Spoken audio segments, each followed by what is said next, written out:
Two people who once promised to share a life are now driving in opposite directions. Tears blurring the windshield. Hearts hammering against their ribs.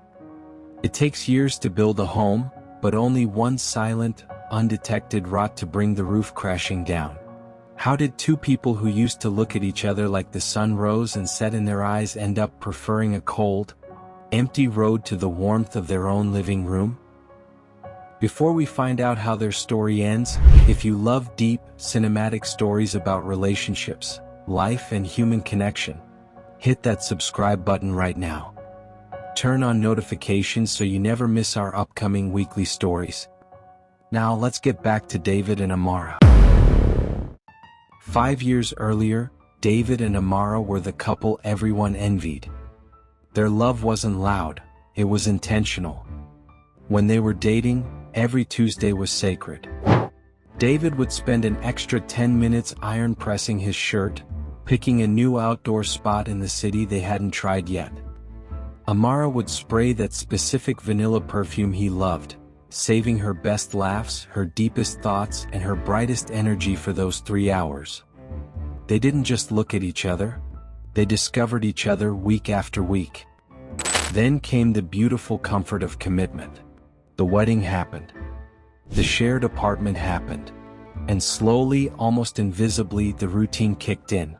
It didn't happen with a massive argument. It happened with the couch. Month by month, the intentional planning faded. Tuesday nights became "what do you want to eat" nights. The answers devolved into shrugs and whatever food app was closest on their screens. They stopped dressing up for each other. They stopped choosing locations. They brought their exhausted, burnt-out, leftover energy from 9 hours of corporate hustle back home, dumping it on the living room rug. By year 3, they were roommates with a marriage certificate.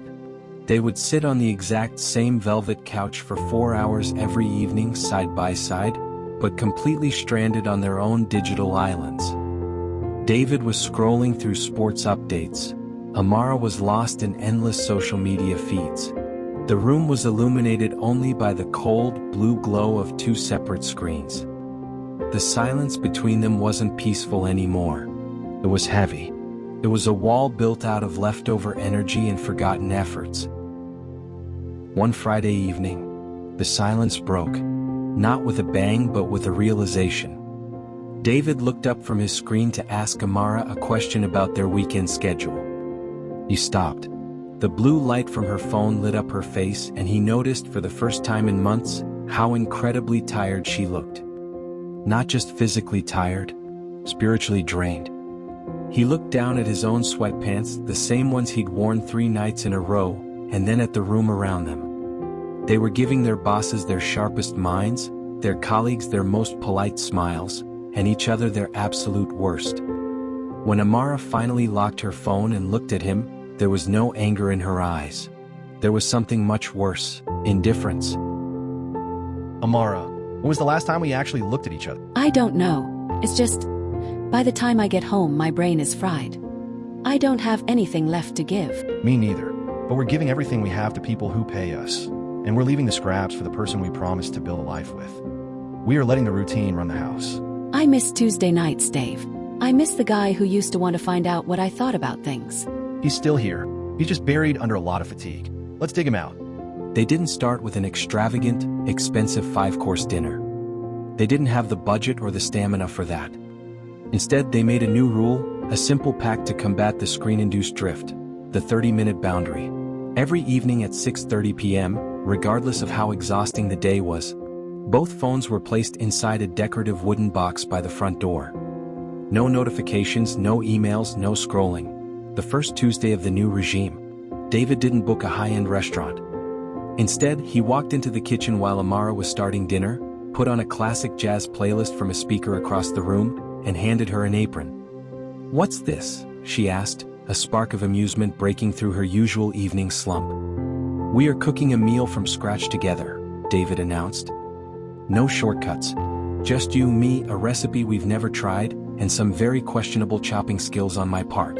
As they prepped the ingredients, the magic happened. Without the distraction of screens, the conversation shifted from logistics and bills to memories, jokes, and deeper thoughts. "You're cutting those onions completely wrong," Amara laughed, stepping close to guide his hands.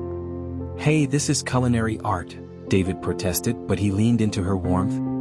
"Seriously though, how was your day?" "The real version, not the 'it was fine' version you usually give me." Amara stopped chopping for a moment, looking directly into his eyes.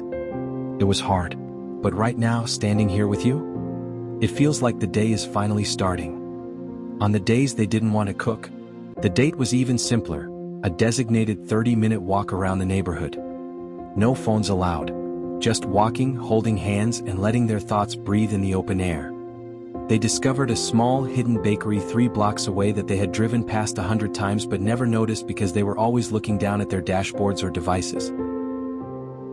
Now, let's look back at that opening scene. The shattered glass, the packed suitcase, the car speeding into the rainy night. That wasn't David and Amara's reality. That was the alternate timeline.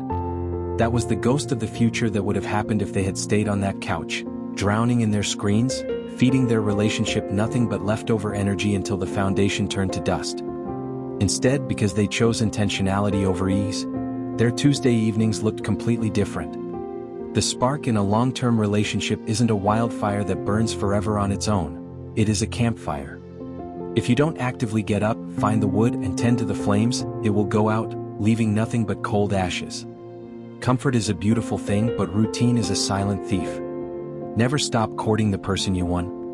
Save some of your best energy for the one who holds your heart, because love isn't just a feeling you have. It's a choice you make day after day, 30 minutes at a time.